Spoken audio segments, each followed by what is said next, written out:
नमस्कार, good morning. आप देख रहे हैं मनी 9। क्या खरीदें क्या बेचें के इंडिपेंडेंस डे स्पेशल एपिसोड में मैं संदीप ग्रोवर आपका बहुत बहुत स्वागत करता हूं। और आज के खास दिन जब हम 78वें स्वतंत्रता दिवस को मना रहे हैं, तो हमारे साथ चर्चा करने के लिए, बातचीत करने के लिए जो खास मेहमान शामिल हो रहे हैं वो भी बेहद खास हैं। और वो खास मेहमान हैं रेलिगेयर ब्रोकिंग के senior VP retail research Ravi Singh ji. Ravi sir, बहुत बहुत स्वागत है आपका मनी 9 पर। आपको, हमारे तमाम दर्शकों को इंडिपेंडेंस डे की ढेरों शुभकामनाएं सर। सर, आपको भी और आपकी पूरी टीम को सबसे पहले इंडिपेंडेंस की बहुत बहुत बधाई, और साथ में आप दर्शकों को, सभी लोगों को। तो मार्केट की बातचीत करें तो उससे पहले ज़रा लोगों के मन में ये थोड़ा सा संदेह होगा, थोड़ी सी ये भावना आ रही होगी कि आज रवि जी कैसे हमारे साथ जुड़ रहे हैं। क्योंकि रवि जी ने तो कहा था कि मैं गुरुवार को आपके साथ जुड़ूंगा। तो मैं आपको जवाब दे दूं इस बात का कि गुरुवार को इंडिपेंडेंस डे के मौके पर बाजार बंद है और जो वीकली एक्सपायरी है निफ्टी की वो आज ही होने वाली है, बैंक निफ्टी के साथ ही। और रवि सर ने हमें वादा किया था कि हफ्ते में एक दिन देंगे और जो वीकली एक्सपायरी का दिन है उस दिन वो हमारे साथ शामिल होंगे। और वैसे भी आज तो बहुत खास दिन है, हम स्वतंत्रता दिवस मना रहे हैं, तो उसमें रवि सिंह जी हमारे साथ शामिल ना हो तो फिर दिन को चार चांद कैसे लगेंगे। तो सर, इसके लिए आपका विशेष धन्यवाद, जो आपने एक दिन पहले हमारे साथ इस हफ्ते में जुड़ने का जो हमारा आग्रह उसे स्वीकार किया है, उसके लिए आपका विशेष धन्यवाद सर। जी, फिलहाल तो देखिए, सबसे इम्पोर्टेंट ये है कि मार्केट में तिरंगे में हमारे 3 रंग हैं, लेकिन मार्केट में हमारे 4 रंग इस समय दिखाई दे रहे हैं। और इस समय दुविधा, उलझन, इन सबसे दूर होकर इंडिपेंडेंस डे मनाने का एक अलग ही मजा है। क्योंकि जब आपके पोर्टफोलियो में चमक बनी हो तो सब कुछ अच्छा लगता है, लेकिन अगर चमक नहीं हो तो हाँ। काफी हद तक जो है वो मन उदास रहता है। तो यहाँ पे मन उदास ना हो, प्रॉफिट कैसे निकाला जाए, उसकी चर्चा आज के प्रोग्राम में हम लोग यहाँ पर करेंगे। और इससे बेहतर और कौन बता सकता है सर कि प्रॉफिट कैसे किया जा सकता है। मुझे याद है सर, पिछले हफ्ते जब आप हमारे साथ जुड़े थे वीकली एक्सपायरी के दिन, आपने जो हीरो जीरो स्ट्रैटेजी बताई थी उसमें किस तरह से मुनाफा होता हुआ दिखा था, कैसे लोगों के हर्षोल्लास के दिन इंडिपेंडेंस डे के पहले ही आते हुए दिखे थे, कैसे उन्होंने मुनाफा कमाया। उम्मीद करते हैं सर आज भी आप हमारे साथ कोई ऐसी ही स्ट्रैटेजी शेयर करेंगे। चलिए, बाजार की बातचीत कर रहे हैं। आपने कहा कि बाजार में चौरंगा देखने को मिला है, 4 रंग देखने को मिल रहे हैं। तो पिछले 4 दिन की अगर हम बात करें, निफ्टी में अगर हम शुरुआत करें बाजार से, तो 3 दिन ऐसा है जब बाजार में हमने गिरावट ही देखी है, लाल निशान के साथ क्लोजिंग देखी है। तो बीते 4 दिन में बाजार में हमने देखा 3 दिन ऐसे ही हैं जब लाल निशान के साथ क्लोजिंग हुई। और मंगलवार को भी कारोबार के दूसरे हफ्ते में खास तौर पे हमने देखा, जो दूसरा हिस्सा है इनफैक्ट, उसमें जो कमजोरी है वो मार्केट में गहराती हुई नजर आई है। और मार्केट्स में बड़े कट्स के साथ ही मंगलवार के सेशन में क्लोजिंग हुई। निफ्टी 200 अंकों से ज्यादा लुढ़क गया, सेंसेक्स ऑलमोस्ट 700 अंक और बैंक निफ्टी में 750 अंकों के आसपास की कमजोरी के साथ क्लोजिंग जो है वो बनती हुई दिखी। और इनफैक्ट ये जो क्लोजिंग हुई है, कल जो बाजार में गिरावट आई है उसमें डे लो के आसपास हमने देखा निफ्टी बंद हुआ, क्योंकि 24,116 के आसपास हमने लो बनाया था कल के सेशन में और उससे कोई बहुत ऊपर हम जाकर बंद नहीं हुए। तो डे लो के आसपास हमने देखा निफ्टी में क्लोजिंग होती हुई दिखी। सेंसेक्स की भी जहां तक बात है तो 2 कारोबारी सत्रों के बाद फिर से सेंसेक्स में हमने 79,000 के नीचे की जो क्लोजिंग है वो आती हुई दिखी है। बैंक निफ्टी की भी बात कर लें, जिन लेवल्स पे क्लोजिंग हुई है दिन के दौरान हमने देखा एक बार भी ऐसा नहीं हुआ जब हरे निशान में बैंक निफ्टी लौटता हुआ नजर आया हो। निफ्टी और सेंसेक्स ने एक बार कोशिश करी थी, हरे निशान में आए भी थे थोड़े टाइम के लिए, लेकिन बैंक निफ्टी में तो वो कोशिश भी नहीं होती हुई दिखी। पूरा दिन हमने लाल निशान के साथ ही बिताया है। तो सर, आज इंडिपेंडेंस डे हम मना रहे हैं, उसके साथ साथ वीकली एक्सपायरी भी है बैंक निफ्टी की भी और निफ्टी की भी। तो ये जो वीकली एक्सपायरी के दिन, क्या निफ्टी को ये जो गिरावट हो रही है उससे आज़ादी मिल पाएगी आज सर? देखिए, मुझे ऐसा लगता है कि ये थोड़ा सा आपका टफ क्वेश्चन है। देखिए, जब ट्रैफिक, आप गूगल मैप सभी लोग इस्तेमाल करते होंगे, जब ट्रैफिक होता है तो डार्क रेड दिखाई देता है, और जब ट्रैफिक कमजोर हो जाता है तो वो ऑरेंज हो जाता है। तो तिरंगे का ऑरेंज रंग तो हावी रहेगा, ग्रीन कलर आने में थोड़ा टाइम लगेगा। हाँ। अब आप चूंकि स्ट्रैटेजी की जब बात कर रहे हैं, तो मैं बिल्कुल वही स्ट्रैटेजी देखने की कोशिश कर रहा था कि आज ऐसा क्या किया जाए जिससे कि भले लाल रंग हावी हो, लेकिन आपके लाल रंग के साथ आपका हरा रंग चढ़ता हुआ नजर आए। तो उसके लिए यहां पर जो मुझे समझ में आ रहा है वो ये है कि इस समय जो निफ्टी की क्लोजिंग हुई उसके लेवल्स को थोड़ा देखें पहले। निफ्टी की क्लोजिंग है और यहां पर 24,140 की। तो एक बात का ध्यान रखें कि यहां पर दो कॉल और पुट लगाए, पहला लगाए 24,000 का, दूसरा लगाए 24,300 का पुट। 24,000 का कॉल और 24,300 का पुट, दोनों के जो क्लोजिंग प्राइस आए थे वो आए थे 180 182 के पास। नोट कर लीजिए, जैसे ही ये 195 के ऊपर निकले, जो भी पहले निकले, अगर कॉल पहले निकल जाए तो कॉल की साइड दौड़ लगाएंगे, पुट पहले निकलता है तो पुट की साइड दौड़ लगाएंगे, और दौड़ लगाकर कहां तक जाएंगे, 225 रुपए का प्रीमियम आपको मिलेगा।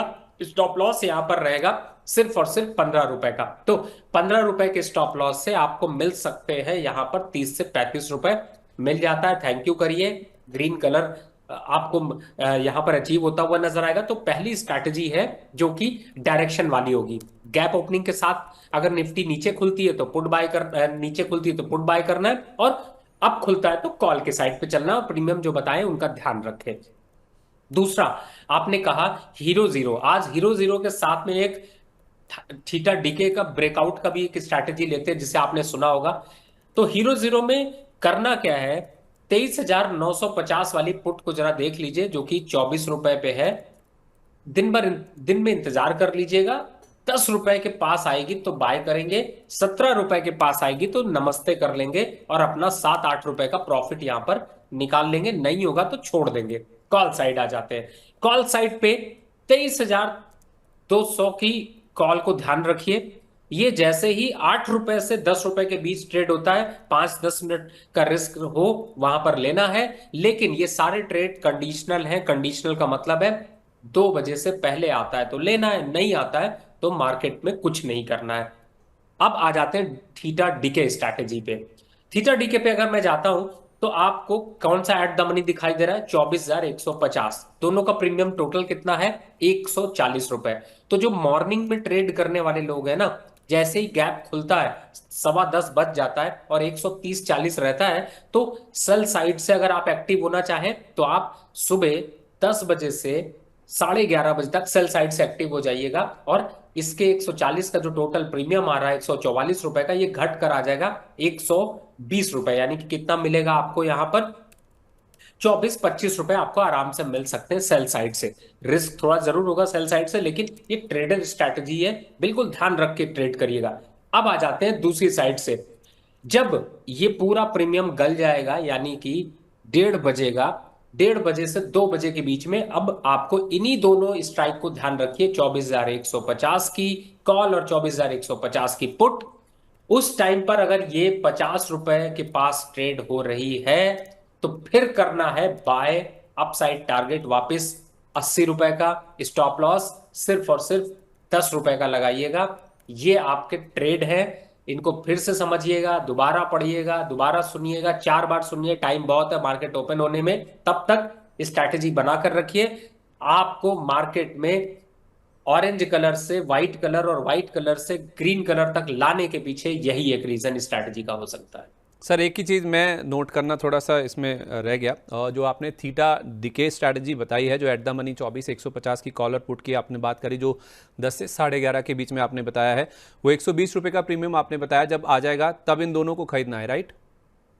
नहीं, इन दोनों को करंट लेवल पर, यानी कि जो अभी आप देख रहे हैं इस पे लगभग 8 दूनी 16, 160 और 165 के पास चल रही है। तो टोटल आप अभी के हिसाब से देखेंगे तो 24,150 का कॉल चल रहा है 85 रुपए, और 24,150 का पुट भी चल रहा है लगभग 85 रुपए। तो दोनों को अगर आप जोड़ दें तो 170 रुपए है। इसको सुबह मॉर्निंग में 10 बजे अगर ट्रेड ले रहे हैं तो दोनों को सेल कर लीजिए, लेकिन 120 का टारगेट आता है तो दोनों में प्रॉफिट बुक करके बाय बाय कर लीजिए। इन दोनों केस में स्टॉप लॉस लगाइए सिर्फ और सिर्फ 20 रुपए का। पहला ट्रेड क्लोज हो गया आपका सुबह 10:30 बजे, 10 बजे से लीजिए 12 बजे तक क्लोज हो जाएगा। 12 बजे के बाद 1 बजे तक मार्केट में फिर से वेट करना और इसी प्रीमियम का ध्यान रखिए। और जैसे ही ये प्रीमियम, अब उस समय जब आप शाम को देखेंगे तो ये प्रीमियम 55 रुपए के आसपास होगा, जो भी एट द मनी का प्रीमियम हो। सपोज करिए 24,150 ही रहता है तो 150 का प्रीमियम लीजिएगा, 24,100 रहता है तो 100 का प्रीमियम लीजिएगा। जो भी प्रीमियम है टोटल का डिफरेंस होना चाहिए 40 से 50 रुपए के बीच में, उसको करना है बाय। 2:30 बजे तक ट्रेड में प्रॉफिट आ जाएगा, नहीं आएगा तो भी एग्जिट करना है, प्रॉफिट आ गया तो भी एग्जिट कर लेना है। यही आपको रॉकेट साइंस यहां पर सिंपल सी मैंने करके बता दी, जिससे कि आपको सिंपली आपको प्रॉफिट निकल सके। जी चलिए तो जल्दी से रिपीट कर देता हूँ। निफ्टी की जो स्ट्रैटेजी सबसे पहले बताई गई वो है 24,000 का कॉल और 24,300 का पुट। 24,000 का जो कॉल है वो 180 के आसपास है, 24,300 का जो पुट है वो 182 के आसपास है। इन दोनों में से कोई भी जो पहले 195 रुपए का लेवल पार कर ले उसमें आपको चढ़ जाना है, उसको खरीद लेना है। टारगेट यहाँ पे 225 रुपए का है। स्टॉप लॉस आपको 15 रुपए नीचे का रखना है। 30 से 35 रुपए मिलते हैं आपको इस ट्रेड से, आपको टाटा बाय बाय कर देना है, वहां से निकल जाना है।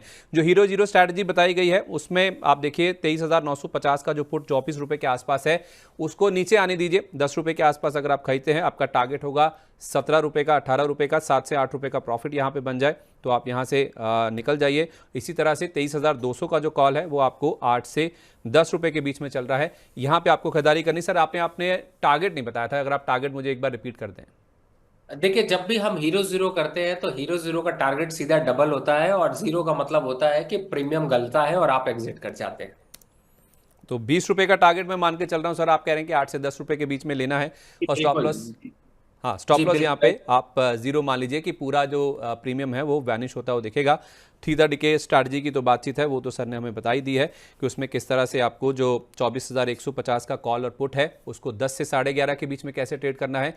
एक बार वहाँ पे 12 बजे के आसपास निकल जाना है और बाद में जब प्रीमियम नीचे आ जाएगा 2-2:30 बजे के आसपास, फिर आपको कैसे वहाँ पे स्ट्रैटेजाइज करना है। 50-55 रुपये के आसपास प्रीमियम आ जाएगा तो 80 रुपये के टारगेट के लिए फिर से आपको वहाँ पे खरीदारी करनी है, लेकिन 2-2:30 बजे के आसपास आपको अपने पूरे जो ट्रेड्स हैं उनको वाइंड अप कर देना है।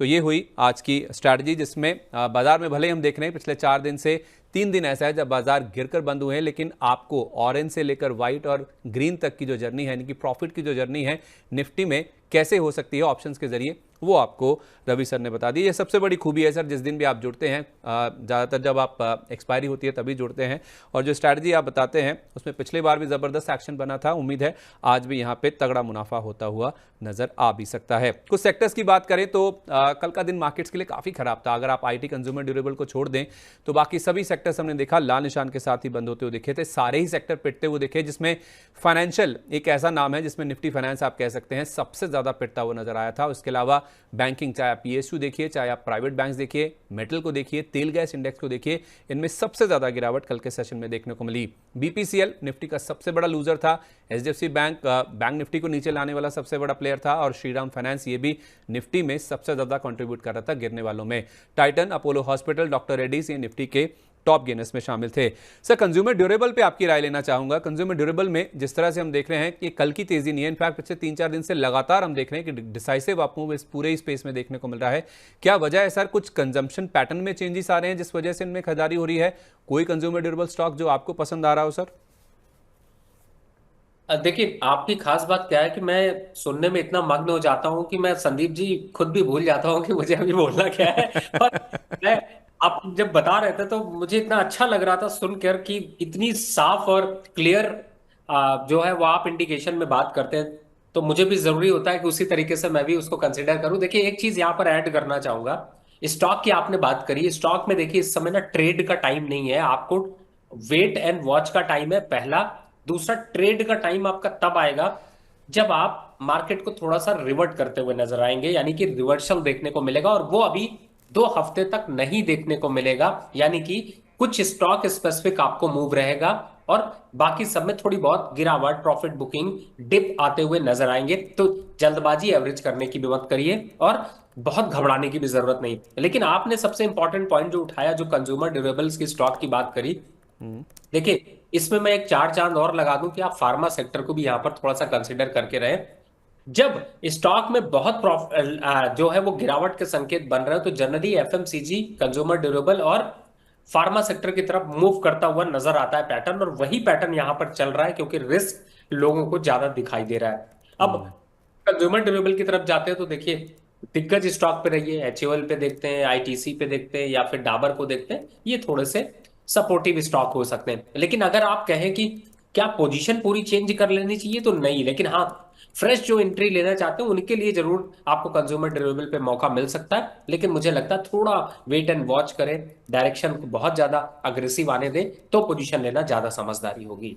चलिए ठीक है, मार्केट पे थोड़ा सा रिवर्सल आने दीजिए, सेटल होने दीजिए, कोई रिकवरी आती है फिर आप यहाँ पे कंज्यूमर ड्यूरेबल में खरीदारी कर सकते हैं। अमूमन हम देखते हैं जब भी मार्केट में रिस्क बढ़ता है या गिरावट होती है, डिफेंसिव जैसे सर ने बताया भी, एफएमसीजी हुआ, फार्मा हुआ, कंज्यूमर ड्यूरेबल्स हुए, आईटी भी उसमें जोड़ सकते हैं आप। इनमें हम देखते हैं कि बाजार में काफ़ी ज़्यादा जो फोकस है वो बढ़ता हुआ नज़र आता भी है।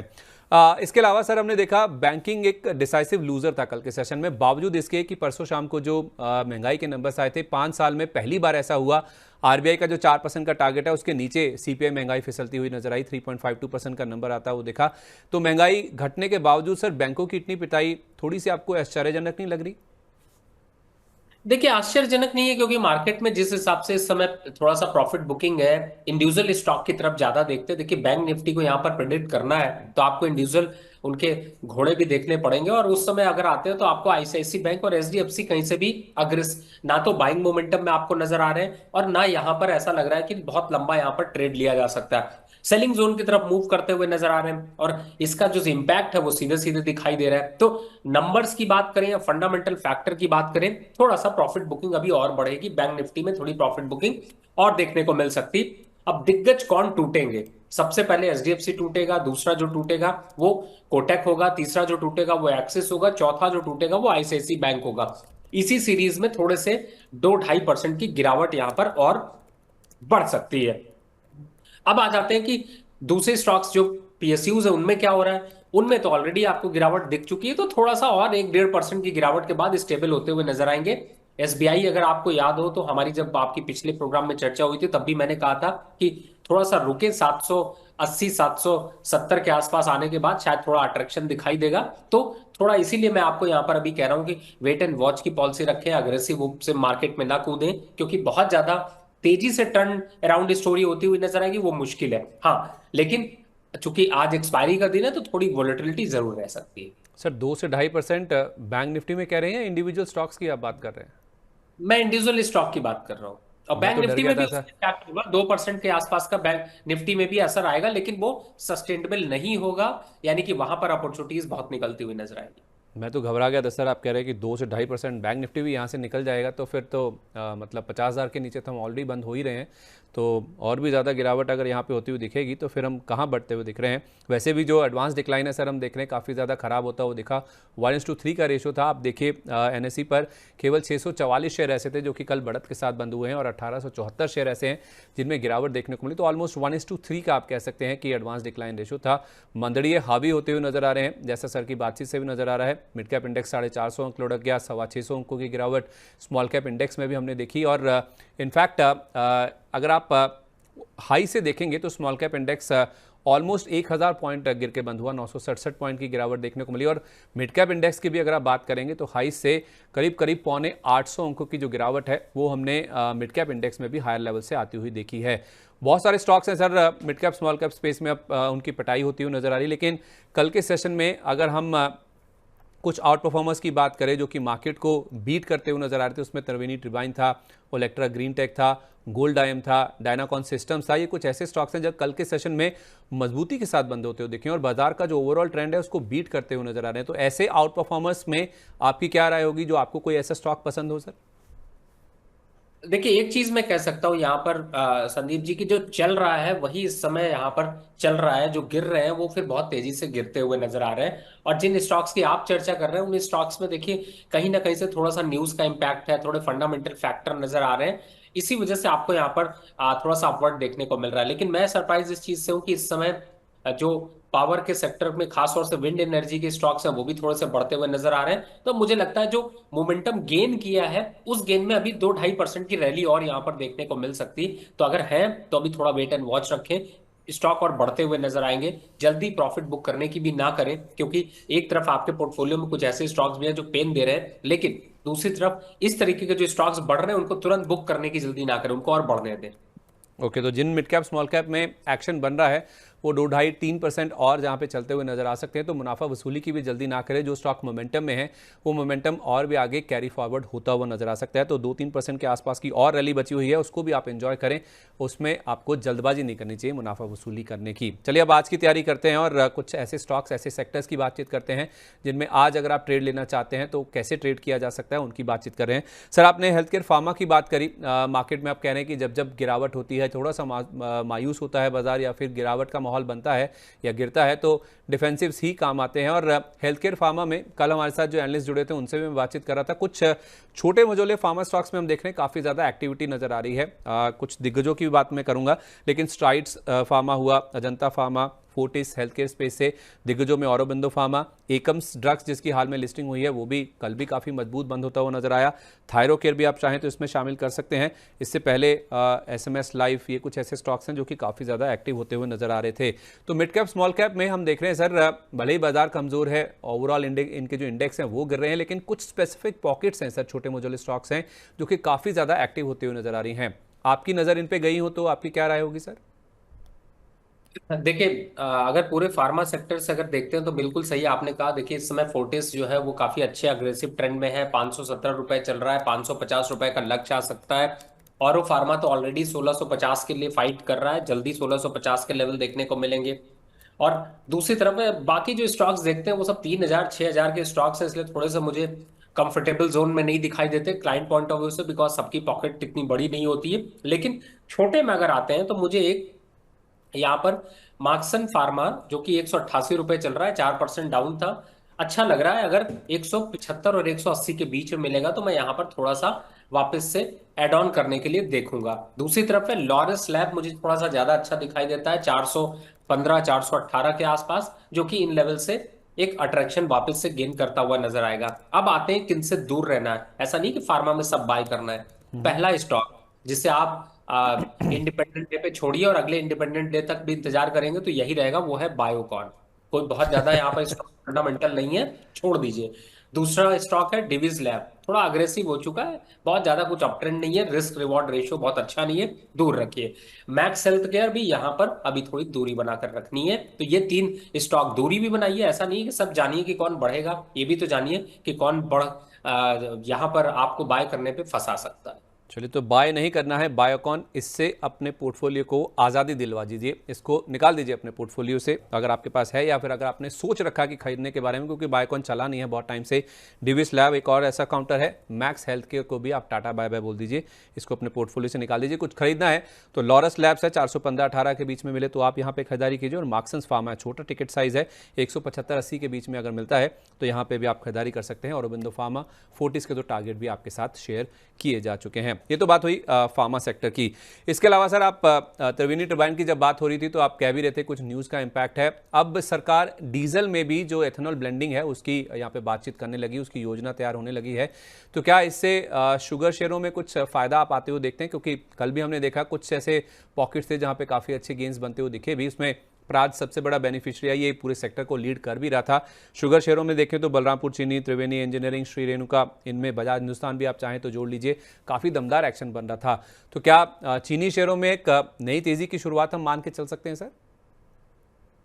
देखिए, एक दो सेक्टर ऐसे हैं जिन्हें कि मैं आपसे अगर डिस्कस करूं, एक है टेक्सटाइल और एक है शुगर। पता नहीं क्यों ये बहुत लंबा कॉन्फिडेंस नहीं दे पाते। न्यूज मोमेंटम को पकड़िए, स्टॉक को निकल जाइए। बजाज हिंदुस्तान जिसकी आप बात कर रहे हैं, अगर आपको याद हो तो आपके चैनल पे जब जो और पुराने शोज है उनमें हम लोगों ने इसको 30-32 रुपए पे रिकमेंडेशन दिया था, लेकिन आज भी कॉन्फिडेंस उतना गेन नहीं हो पाता।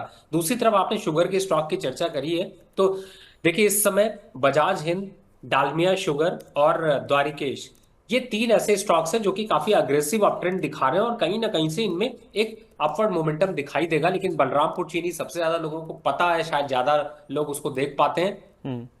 उसके टारगेट की भी बता देता हूं, उसके टारगेट आएंगे 535 रुपए तक, यहां पर देखने को मिल सकते हैं। जो सबसे ज्यादा लोग इस समय अट्रैक्ट हो रहे हैं वो रेणुका शुगर की तरफ हो रहे हैं। 47 रुपए देखकर अट्रैक्ट मत होइए, 50 के ऊपर होगा नहीं और वापस से 42 रुपए के चाल पे आ सकता है। तो मुझे लगता है यहाँ पर थोड़ी दूरी बना लीजिए।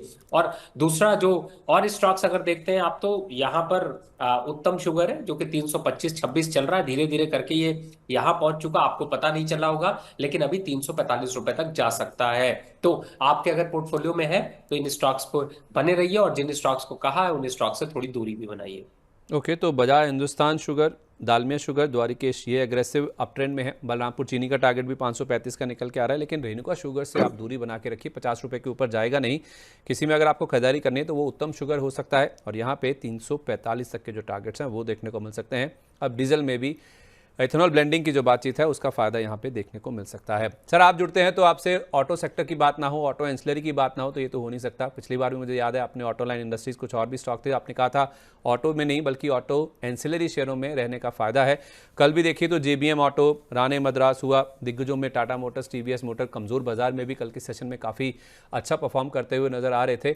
तो आपने तो कहा भी था सर कि ऑटो एंसिलरी शेयरों में ही रहना है, तो जो चुनिंदा ऑटो शेयर चल रहे हैं क्या उन्हीं के साथ रहें या कुछ और भी आपके दिमाग में आइडियाज हैं, क्योंकि आप तो ऑटो एंसिलरी को काफ़ी कीनली वॉच करते हैं। नहीं, बिल्कुल आपने सही कहा। और अब वापस से मैं जो चढ़ाई करने वाला हूं वो है यहाँ पर टायर के स्टॉक्स, लेकिन थोड़ा सा क्रूड ऑयल का वेट कर रहे हैं। अगर ये थोड़ा बहुत यहाँ पर सेटल डाउन होता जाता है तो वापस से आपको जेके टायर, एमआरएफ ये अट्रैक्टिव होते हुए नजर आएंगे। लेकिन मुझे लगता है कि आज के शो पे ये वो दावेदार नहीं है, लेकिन हाँ इन पे नजर बनाकर रखिए। वापस से इन पे चढ़ाई करने का मौका मिल रहा है। लेकिन अभी भी मेरा स्टांस यही है कि दिग्गज से टाटा मोटर है, मारुति है, इन सब से थोड़ी सा भी दूरी बनाकर रखिए। मैं ये नहीं कह रहा हूं कि इनको सेल कर दीजिए, लेकिन खरीदारी करने से बचिए और ऑटो एक्सिलरी में रहिए। थोड़ा सा प्रॉफिट बुकिंग दिख रही है, लेकिन ये सस्टेनेबल नहीं होगी। ओके, तो ऑटो एंसिलरी में रहिए और दिग्गज जो हैं उनमें खरीदारी मत कीजिए। ऑटो सेक्टर की जहाँ तक बात है, अभी थोड़ा सा प्रॉफिट बुकिंग का मोड यहाँ पे देखने को मिल रहा है, तो ऑटो एंसिलरी में रहें तो ज़्यादा फायदा है जहाँ तक ऑटो सेक्टर की बात है। सर, प्राइमरी मार्केट में भी हम देख रहे हैं काफ़ी ज़्यादा एक्शन देखने को मिल रहा है, क्योंकि आप हफ्ते में एक ही बार जुड़ते हैं, तो इसलिए मैं ये मौका लेकर आपसे पूछना चाह रहा हूँ कि जो दो लिस्टिंग कल हुई, बेहद शानदार लिस्टिंग थी दोनों ही, चाहे फर्स्ट क्राई की बात कीजिए या फिर यूनिकॉमर्स ई सॉल्यूशंस की बात करें, और उसमें ओला इलेक्ट्रिक को भी जोड़ लीजिए। ओला इलेक्ट्रिक 2-20% के सर्किट लगे, कल भी हमने देखा कुछ अपमूव आता हुआ देखा था, हालांकि हायर लेवल से जरूर प्रॉफिट बुकिंग होती हुई दिखी भी है। कल फ्लैट बंद होता हुआ नजर आया स्टॉक, लेकिन 120 रुपये 98 पैसे के खुलने के बाद 129 रुपये 40 पैसे तक भी स्टॉक चला गया था, और इसका जो इशू प्राइस था वो तो हम जानते हैं 70 रुपये की रेंज में था। तो वहाँ से 130 रुपये तक की जो चाल ओला इलेक्ट्रिक में आ चुकी है, और कल का जो मूव हमने दोनों लिस्टिंग में देखा है, क्या राय होगी सर इन तीनों स्टॉक्स में? देखिए, फिलहाल तो मैं तीनों ही स्टॉक्स पे आपको यही सजेस्ट करूंगा कि एक बार को अब आपको प्रॉफिट जरूर बुक कर लीजिए, क्योंकि देखिए ओला इलेक्ट्रिक में फिलहाल बाय की रिकमेंडेशन नहीं है। इंतजार करिए, 108 है, 129 का हाई बनाया है। आप सेल साइड से भी फ्रीज लगते हुए नजर आएंगे, वापस से 80 रुपए के पास स्टॉक आएगा, उन लेवल्स पर आएगा। तो मनी 9 को तो आप भूलते नहीं है, आप बिल्कुल याद रखिएगा, वापस से चर्चा करेंगे। दूसरे स्टॉक्स में बात कर ले तो फर्स्ट प्राइम में आपको कहा गया था कि थोड़ा सा लिस्टिंग गेन आपको मिलेंगे, तो 40% यहां पर मुनाफा बुक कर लीजिए, यानी कि अपना जो कैपिटल डाला है उसको बाहर निकाल लीजिए। शेयर फ्री हो गए, अब आप उनको चलने दीजिए। जो क्लोजिंग प्राइसेस हैं उनको अगर देखते हैं तो 2-3 दिन तक आप वॉच करिए। अगर क्लोजिंग प्राइस सस्टेनेबल होता है तो कंटिन्यू करना है, नहीं तो चार्ट इसका कुछ ज्यादा है नहीं, तो आप यहां पर अभी वेट एंड वॉच की पॉलिसी रखिए। लेकिन ओला इलेक्ट्रिक को बुक करना मत भूलिए, मौका नहीं देगा कुछ दिन बाद। चलिए, तो ओला इलेक्ट्रिक में ज़रूर आप निकल जाइए, क्योंकि 129 रुपये के आसपास का जो हाई बना है उसमें थोड़ी प्रॉफिट बुकिंग हमने कल के सेशन में देखी भी है, और आपको भी कर लेनी चाहिए। 80 रुपये के आसपास दोबारा मिलता है तो आप यहाँ पे दोबारा खरीदारी के बारे में सोच सकते हैं। तिमाही नतीजों का लास्ट लेग है सर, 15 अगस्त को नतीजों से भी हमें आज़ादी मिल जाती है पूरी तरह से। जो तिमाही नतीजे आते हैं उसमें सर 2-3 स्टॉक आपके साथ ज़रूर डिस्कस करना चाहूँगा, क्योंकि ये ट्रेडर फ्रेंडली स्टॉक्स है। उसमें वोडाफोन आइडिया एक नाम है, तीसरी तिमाही लगातार हमने देखी रेवेन्यूज़ में डिक्लाइन हुआ, इनका घाटा जरूर कम होकर आया, उससे थोड़ा सा उत्साह जरूर आया, लेकिन तीसरी तिमाही लगातार रेवेन्यूज़ में डिक्लाइन हुआ, उससे स्टॉक आप देखिए 3.5% के आसपास की कमजोरी के साथ ही बंद हुआ। फैक्ट है नंबर हमने देखे आरती इंडस्ट्रीज में, यहाँ पे कुछ गाइडेंस के साथ मैनेजमेंट की ओर से कुछ टिंकरिंग हो सकती है, उसका इंपैक्ट हमने बड़े तौर पे देखा। हिंदुस्तान कॉपर के नंबर अच्छे थे, आईआरसीटीसी के नंबर्स भी अच्छे थे, लेकिन हायर लेवल से स्टॉक में हमने देखा प्रॉफिट बुकिंग हावी होती हुई दिखी। और नायका के नंबर्स कल बाजार बंद होने के बाद आते हुए दिखे। सारे ऐसे स्टॉक हैं जिनमें रिटेल जो इन्वेस्टर्स हैं उनका बहुत ज़्यादा फोकस रहता है। और नायका कल जरूर 3.5% नीचे बंद हुआ, लेकिन 2.5 गुना के आसपास इनका जो मुनाफा है वो बढ़कर आता हुआ दिखा है। नतीजों के दम पर सर आपकी राय इनमें से किसी भी स्टॉक पर? देखिए, सबसे पहले आपके वोडाफोन आइडिया की बात कर लेते हैं, क्योंकि देखिए वोडाफोन आइडिया जब तक 15 रुपए के ऊपर है तब तक अभी कंफर्टेबल जोन में है। नीचे गिरेगा तो 13 रुपए आ जाएगा, लेकिन मैं आपको चाहे कितना भी समझाऊं आप निकलेंगे नहीं, क्योंकि इसको अगर याद हो तो 17 रुपए 50 पैसे मैंने कहा था प्रॉफिट बुक कर लीजिए। अब दिन पूरे हो गए इसके, लेकिन सबको अपनी अपनी खबर होती है, अपनी न्यूज होती है, उस पर चलता है स्टॉक। तो फिलहाल 15 रुपए के नीचे अगर जाता है तो एक बार को रिस्क बढ़ेगा, और वहां से आपको 13 रुपए के लेवल दिखाई देंगे, तो उन लेवल्स पर एक बार एग्जिट करिएगा। दूसरा, आरती इंडस्ट्रीज की बात करें, देखिए रिजल्ट अच्छे आए हैं, लेकिन गाइडेंस का प्रॉब्लम दिखाई दिया, इसीलिए स्टॉक गिरता हुआ नजर आया। अभी और गिरावट आएगी, 580 रुपए तक ये स्टॉक आ सकता है, तो खरीदारी मत करिएगा, एवरेज भी मत करिएगा, थोड़ा रुकिएगा। एवरेज करवाएंगे, ऐसा नहीं कि आपको छोड़ देंगे, लेकिन 580 के पास अगर आपके पास है तो एक बार को एग्जिट होना बनता है। तीसरे स्टॉक की अगर बात करते हैं तो देखिए इस समय आ, इस स्टॉक पे तो मैं बिल्कुल ये कहूंगा कि यहाँ पर अभी आपको बिल्कुल दूर रहना चाहिए, क्योंकि इस समय वो मोमेंटम नहीं है जिसमें कि आप स्टॉक्स के रिजल्ट के दम पर आप कुछ खरीदारी करें, क्योंकि ये फंसाने वाले स्टॉक्स हैं। और अभी फिलहाल मार्केट के मूड को भी अच्छा नहीं लग रहा है, तो मुझे लगता है कि इनमें दूरी बनाकर रखिए। केवल सर नायका की मैं बात करना चाहूंगा, क्योंकि इनके नंबर्स बहुत तोड़फोड़ आते हुए दिखे हैं। नायका अगर आप चार्ट्स पे देखकर भी कोई राय दे सकें, अगर नंबर्स तो बहुत स्ट्रांग आए हैं। देखिए, चार्ट पे देखने की जरूरत नहीं है, मैं बस एक ही चीज कह सकता हूं कि नायका से बस दूरी बनाकर रखिए। 3-4 स्टॉक्स है जिन्हें मैंने लिस्ट ले रखी है, इनमें रिजल्ट आता है, उछलते हैं उछलने, लेकिन इनकी खास बात क्या है आपको मैं बताऊं कि इस बार रिजल्ट सीजन में आपके चैनल पे ये खुलासा करता हूं कि इस बार रिजल्ट जिनके अच्छे आने वाले थे उन स्टॉक्स को तो जरूरत से ज्यादा बढ़ा दिया। नायका जो स्टॉक ने प्रॉफिट दिखाया, लेकिन अपनी प्रॉफिट की लिमिट से कहीं ज्यादा उस स्टॉक में रैली देखने को मिली, इसलिए गिरावट बढ़ेगी। 170 रुपए के लेवल आप वापस देखते हुए नजर आओगे। मैं भी यही हूं, आप भी यही हो, तो देखिएगा, हम चर्चा जरूर करेंगे 170 और 75 के लेवल पर। तो बेटर है कि आप एग्जिट अभी हो जाओ, क्योंकि और गिरावट बढ़ने वाली है, और फिर पूरे 6 महीने तक आपको चाल 160 170 के बीच में ही दिखाई देगी। हो सकता है और गिरावट दिखाई दे। फिलहाल बहुत स्ट्रांग कमेंट्री नहीं आने के चांसेस है, रिजल्ट भले पॉजिटिव है। नंबर्स बहुत स्ट्रांग आए हैं इसके नायका के, लेकिन उसके बावजूद शेयर पहले से बहुत ज़्यादा चल चुका है, इसलिए 170 तक गिर सकता है। जिनके पास है कोई भी उछाल मिलता है तो निकलने की कोशिश करें। रवि जी कह रहे हैं मैं अभी भी मौजूद हैं, अगले हफ्ते फिर हमारे साथ जुड़ेंगे, फिर से बातचीत कर लेंगे, लेकिन एक बार के लिए इस स्टॉक से निकल जाएं तो आपके लिए बेहतर होगा। आप सर नतीजों वाले स्टॉक्स पे ज़्यादा फोकस नहीं करते हैं या बातचीत करना पसंद नहीं करते हैं, लेकिन आज जो नंबर्स आने वाले हैं उस पर बातचीत करना इसलिए इंपॉर्टेंट है क्योंकि उसमें HAL है, उसमें मजगांव डॉक है जिसके नंबर्स आने वाले हैं, उसमें ओला इलेक्ट्रिक भी है जिसकी हमने बातचीत करी है, ग्लेनमार्क फार्मा बहुत अच्छा चला है उसके भी नंबर्स आने वाले हैं, फैक्ट की बात हमने कर ली, NFL के नंबर्स आने वाले हैं, और कुछ ट्रेडर फ्रेंडली स्टॉक्स हैं। आप right side of the screen देखिए, सारे स्टॉक्स ऐसे हैं जिनमें ट्रेडर्स का बहुत अच्छा रुझान रहता है। Reliance power, Reliance infra, EID पैरी, ये शुगर स्टॉक है, जैकॉप, पॉलीप्लेक्स जिसके हमने ज़बरदस्त एक्शन बनता हुआ देखा, और सीक्वेंट साइंटिफिक, ये कुछ और स्टॉक्स हैं जिनके नंबर्स आज के सेशन में आते हुए नजर आएंगे। कोई ऐसा स्टॉक सर जो आपके रडार पे हो, क्योंकि ट्रेडर्स का बहुत ज़्यादा इसमें इंटरेस्ट रहता है? देखिए, मैं इस बार अपनी स्ट्रैटेजी से ही परेशान हो गया हूँ, और परेशान इसलिए हो गया हूँ मैं, क्यों इस बार रिजल्ट पसंद नहीं कर रहा हूँ, उसका रीजन सिर्फ एक ही है, क्योंकि रिजल्ट के दिन अब इन सारे स्टॉक्स में आती है गिरावट। अब इसलिए थोड़ा रिस्क ज्यादा होता है, लेकिन जब HAL, मैस्डॉक और यहाँ पर GMR इंफ्रा जिसको आपने लिख रखा है, इनके रिजल्ट आ रहे हैं, इसीलिए मैं थोड़ा सा टेंशन में हूँ, क्योंकि लोग इस पे भरोसा करके काफी स्टॉक उठा रखे हैं, तो थोड़ा डिप तो आ सकता है, इसके लिए तैयारी कर लीजिए।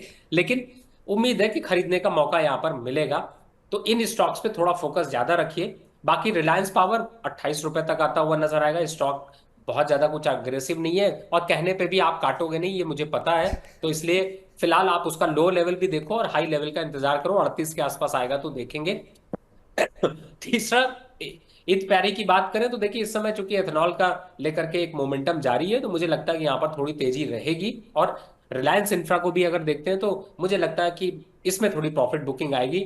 अभी फ्रेश स्टॉक पे पोजीशन मत बनाइएगा, लेकिन जिनमें बने उनमें बने रहिए, थोड़ा सा रिजल्ट का डिप की तैयारी कर लीजिए। सर ये एक्चुअली मेरा ये सवाल पूछने का कारण जो आपने पहले हिस्से में एड्रेस किया वही था, वो HAL और मजगांव डॉक में जो आप कह रहे हैं कि और गिरावट आएगी। अगर आप कंफर्टेबल हों तो अगर गिरावट होनी है, आप कह रहे हैं नंबर्स के बाद या फिर ओवरऑल भी वैसे भी जिस तरह का रुझान देखने को मिल रहा है, कोई ऐसे टेंटेटिव लेवल्स जिसका इंतजार करें या फिर उन लेवल्स को देखें तो इसमें खरीदारी शुरू कर सकते हैं? HAL और मझगांव डॉक की जहां तक बात है? बहुत अच्छा सवाल आपने जरूर किया है। देखिए, इस समय मैं आपको बताऊं ना, तो मैं इन स्टॉक्स को अगर देखता हूं तो होता क्या है, इन स्टॉक्स में रैली जब आती है तो मौका नहीं देती है, और जब हम्म मौका होता है तो हम खरीदने से डरते हैं। तो इन्हीं हम्म वजह से लोग जो है इन स्टॉक्स को काफी मिस कर जाते हैं। लेकिन अब चूंकि रिजल्ट की बात है तो मैं इन स्टॉक्स पे एक बार चर्चा जरूर करना चाहूंगा। एचएएल की पहले बात कर लेते हैं। देखिए, हम्म एचएएल चल रहा है 4700 रुपए। मैंने इसको, आपको मैं बताऊं, मैंने 4500 रुपए पे इसको बाय की रिकमेंडेशन दी थी। लेकिन 4700 4800 का भाव देखने के बाद भी प्रॉफिट बुक करने की राय नहीं दी, क्योंकि मेरा टारगेट इस पे 8000 रुपए का है 1 साल का। तो आधे दाम पे है, मैं कहाँ बुक करने की अभी राय दूंगा। अगर मोमेंट्री देखते तो भी 5500 तक के लेवल है। डिप पे कितना आएगा, वही डिप आपको फिर दिखाई देगा जो आप 4500 देख रहे हैं, या 4650 कह लीजिए। आता है तो फिर से खरीदारी करने का मौका है। रिस्क यहां पर काफी कम हो जाता है, रिवॉर्ड ज्यादा बढ़ जाता है। दूसरी तरफ मैजडॉक की बात कर ले। मैजडॉक भी कुछ ऐसा ही बिहेव कर रहा है, लेकिन डिप जो दिखाई देगा वो 4700 के आसपास तक दिखाई देगा। लेकिन आपको एवरेज करना है या फ्रेश बाय करना है तो 4650 और 4700 के बीच का मौका छोड़िएगा नहीं, इस बार लीजिएगा जरूर। आपको लंबे समय पे अच्छे रिटर्न देते हुए नजर 4650 और क्या बोला सर आपने दूसरा लेवल? आए। सॉरी, 4700। 4650 और 4700 के बीच में आता है तो मझगांव डॉक में भी आपको खरीदारी करके चलना है। और HUL जो कि 4700 रुपये के आसपास है, 4650 और उसके बाद 4500 रुपये तक आप इसमें खरीदारी कर सकते हैं। जो शुरुआती टारगेट्स हैं वो 5500 के हैं और इवेंचुअली 1 साल के जो टारगेट है वो 8000 के हैं, अभी भी इंटैक्ट हैं। रवि सर हमें पहले भी कई बार शेयर कर चुके हैं। 8000 के 1 साल के टारगेट के साथ आप चाहें तो 4500 4650 ये रेंज है। इस रेंज के बीच में आपको HL मिलता है तो आप खरीदारी करके चल सकते हैं। तो भले ही आपको स्क्रीन पे लाल दिखे, कोई भी बाजार का सेंटीमेंट खराब हो, तो आपको चूकना नहीं है, मिस नहीं करना है इस बार अपॉर्चुनिटी को। HL को खरीदना है, 1 साल में 8000 रुपये तक जा सकता है। आखिरी सवाल सर आपसे, काफ़ी ज़्यादा समय मैंने ले लिया। आज चूंकि इंडिपेंडेंस डे का मौका है, कुछ ऐसे स्टॉक्स जो कि पोर्टफोलियो को घाटे से आज़ादी दिला सकते हैं, जिनमें हरा निशान आता हो दिखेगा? दो स्टॉक यहाँ पे हरे निशान की तरफ मूव कर सकते हैं। पहला है पीटीसी इंडिया, जो कि 208 209 रुपए पे चल रहा था, वापस से 222 रुपए की सवारी कर सकता है। दूसरा स्टॉक आपका फेवरेट है जो है मारिको, जिसकी आप चर्चा कर रहे थे। मुझे लगता है कि यहाँ पर फ्रेश ब्रेकआउट के साथ निकला है, अपसाइड में 680 रुपए तक जा सकता है। तो आप ये दोनों की सवारी करिए, पोर्टफोलियो को थोड़ा सुरक्षित करिए, जो कि आपके लिए आगे फायदेमंद हो सकता है। ओके, तो 680 रुपये का टारगेट है मैरिको में, और इसके साथ साथ दूसरा नाम है पीटीसी इंडिया जो कि 208 रुपये के आसपास है। इसमें भी आप खरीदारी करके चल सकते हैं। तो ये दो नाम हैं जो कि आपको अपने पोर्टफोलियो में शामिल करने चाहिए, जो कि इस स्वतंत्रता दिवस के मौके पर आपको घाटे से आपके पोर्टफोलियो को आज़ादी दिलवा सकते हैं। बहुत बहुत धन्यवाद रवि सर, आज सुबह हमारे साथ शामिल होने के लिए। जाने से पहले कोई डिस्क्लोजर सर, क्योंकि बहुत सारे स्टॉक्स की बात हुई है। जिन भी स्टॉक की मैंने चर्चा करी, मेरे पर्सनल अकाउंट पे कोई भी स्टॉक्स नहीं है। इनफैक्ट मेरा डीमैट ट्रेडिंग अकाउंट भी नहीं है। और लेकिन हाँ, आप लोगों को ऐसे सजेशंस गए हुए हैं, मेरे क्लाइंटों को भी ऐसे सजेशंस गए हुए हैं। तो रिस्क रिवॉर्ड यहाँ पर मेंटेन करते हुए आप आज जो है वो यहाँ पर स्टॉक में ट्रेड करें। और घबराने की जरूरत नहीं है। लाल रंग के बाद जब हरा रंग चढ़ता है तो उसकी खुशी एक अलग ही मिलती है। चलिए, बहुत बहुत धन्यवाद sir, thank you so much आज हमारे साथ शामिल होने के लिए। एक जाते जाते आपके जो पिक्स है वो एक बार फिर से आपको दिखाना चाहेंगे। पीटीसी इंडिया जो आपने बताया है, यहाँ पे आपको खरीदारी करनी 208 रुपये के आसपास है, यहाँ पे आपको खरीदारी करके चलना है। और दूसरा नाम है मैरिको का, यहाँ पे अगर आप खरीदारी करके चलते हैं, पीटीसी इंडिया का टारगेट आप देख लीजिए 222 रुपये का है, और मैरिको में अगर आप खरीदारी करके चलते हैं तो यहाँ पे आपका जो टारगेट प्राइस है वो 680 रुपये का होगा, 659 रुपये के आसपास फिलहाल ये स्टॉक आपको अवेलेबल नजर आ रहा है। तो क्या खरीदें क्या बेचें में आज के लिए बस इतना ही। ये तो थी हमारी खास पेशकश जो कि इंडिपेंडेंस डे के मौके पर थी। रवि सर हमारे साथ जुड़े थे, आपको निफ्टी की कॉल पुट की स्ट्रैटेजीज भी बताई गई हैं, सुबह के लिए भी और 2 बजे तक के लिए भी। कैसे आपको अप्रोच करना है बाजार को वो आपको बताएंगे। लेकिन सुबह 10:30 बजे मेरे सहयोगी विवेक मित्तल आपके साथ जुड़ते हैं और वो आपके लिए लेकर आते हैं बीच बाजार, उसमें छोटे मोटे।